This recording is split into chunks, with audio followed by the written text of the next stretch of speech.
Tempo ng umaga, magandang umaga po sa lahat. Ngayon ay ano na siya 'no, 6. So bali Martes po ngayon, February 6, 2024.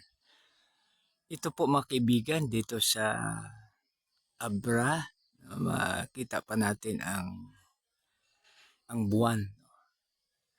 So mamaya mawala na po 'yan, papalitan po ng araw. Pero yung pagtingnan natin doon banda, parang nakikita na po natin si Haring Araw, 'no. So dito siya mga kaibigan, 'no. So 'yan 'no, so napakaganda tingnan 'no, parang yung design niya parang nakalimutan ko yung tawag ng aking tatay diyan 'no, kasi sa aming mga Ilonggo mayroong mga,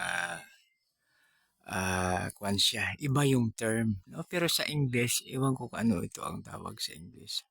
So ito yung ating mga heavenly bodies, isang maganda, mapagpala, mapagbiyaya at maka-Diyos po na umaga sa bawat isa. God bless us all.